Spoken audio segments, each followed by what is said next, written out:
Let me go back to when you started thinking about all of this, maybe even before you started studying all of this.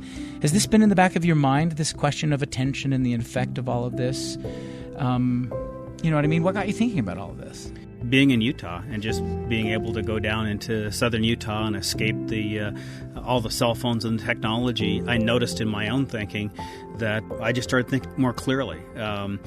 And it was actually a very profound feeling of noticing things more clearly, hearing sounds that I didn't hear before, smelling the smells of the desert that I didn't notice when I first got there. I just became a little bit more attuned to being in the natural environment when I was down there. And every time I'd go down, I'd wonder what was it about being down there that was changing how I was thinking and feeling, and just started doing background research to try and figure out what others had learned. Mm-hmm. First thing I learned was that nature writers had known about this for hundreds of years, and so I wasn't the first by any means. And I think that the question is, it's one thing to kind of have these anecdotal experiences, but it's another thing to actually put it to the scientific test to be able to understand exactly what is happening. And ultimately, we want to use the result of what we've done to try and understand what's happening in our brains. Why are our brains somehow behaving differently after we've been out in nature for some period of time and set aside all the gadgets that are on our modern everyday lives, the cell phones, the texting, the tweeting, the Instagram and Facebook.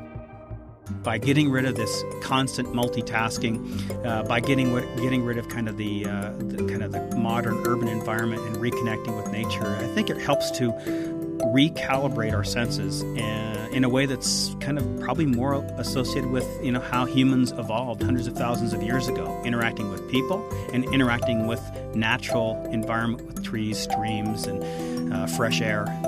So now the other part of that, which I wondered about too, is if there isn't some part of the limbic part of our brain that kicks in evolutionary-wise when you're out in nature, which is looking for predators. One of my co-authors, Ruth Ann Ashley from Kansas, talks about how our modern environment is constantly barraging you with things that capture your attention. Horns, sirens, your email binging when you get a new email, and so forth. And every one of those, to be honest, engineers have been very good at figuring out what captures your attention. And so the modern environment is constantly grabbing your attention and pulling it one way or the other. In the past, 100,000 years ago or 1,000 years ago, if you heard some kind of, sudden onset, a twig snapping or something like that, that was something you needed to pay attention to. You better orient to it because it's going to be life-threatening or potentially it's some prey you're after. Now our entire world is filled with this, and so we've completely reversed the equations in terms of what the kind of experience humans evolved in and the experience we have these days. All right, well, let's talk about how it is you test this sort of thing. Essentially, there were some 56 people that you sent off into the wilderness for a couple of days. We just mainly wanted to try and find a group of people who were willing to go out into nature for 3 or 4 or 5 days. We'd done it. I teach a class here on campus where my students go out for that period of time. One of my collaborators specializes in creativity, and the idea is that the prefrontal cortex is one of the areas that becomes overused in our modern urban environment because you're constantly having to switch attention from this to that to this to that.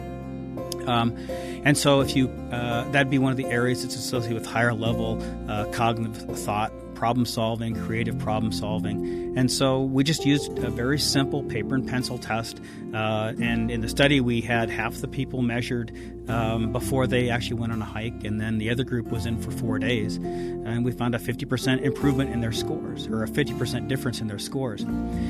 Is it the nature part that's making us more creative? Or is it just the fact that we're laying off the technology? It's that the research and the theories that have been proposed in some of the earlier studies have found that there's something special about interacting in nature. For example, there was a study that was done in Michigan that had people hike for about an hour in an arboretum, or another group hike for about an hour kind of in a city-urban setting. And then they measured differences to see if there was anything in terms of their ability to pay attention or to kind of ignore irrelevant information. The benefits were associated with hiking in the nature and not just from hiking in a kind of an urban setting. The nice thing about it is, the prescription's really quite simple. If you go out and you can hike for even if just a couple of hours, or you don't need to go out for 4 days.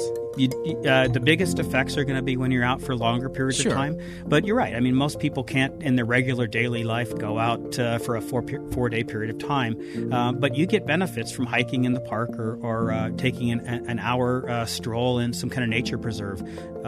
Those benefits, there's a lot of evidence to suggest that you can reduce blood pressure, remove stress.